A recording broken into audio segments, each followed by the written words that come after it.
This is one of my arguments about Operation Northwoods, that if they were able to push Operation Northwoods and get it signed by the Joint Chiefs of Staff in 1962, was it 62? Yes. If they were able to do that, and no one went to jail, and no one got arrested for proposing that they were going to arm Cuban friendlies and have them bomb Guantanamo Bay and blow up a Cuban jetliner. And shoot people in movie theaters. Right, yes. And schools. Yes, that things evolve. Things evolve. And if unchecked, and obviously that was unchecked, no one went to jail for that.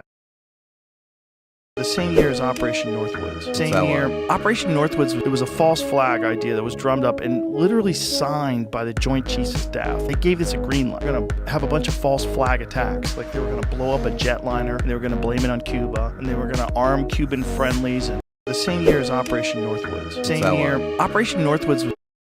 Have U.S. personnel from the CIA and other places secretly create terrorism in the United States. The documents actually said people would be shot on American streets, bombs would be blown up.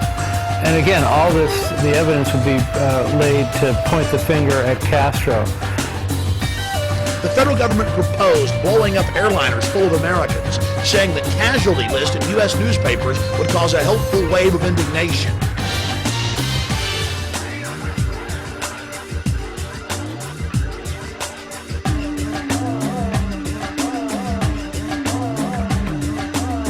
They had a very complex plan where they were going to take an aircraft and load it with CIA people that looked like college students, have it take off from an airport in Miami with a lot of publicity, and then it would quickly, after it got into the air, land at a secret CIA base.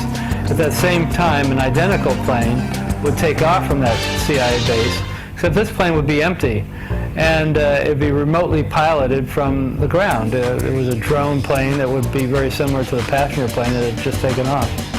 Except we want to hijack jets by remote control, crash them, and blame it on the Soviet Union and Cuba. Now, that was decades ago. If they would do it in the 60s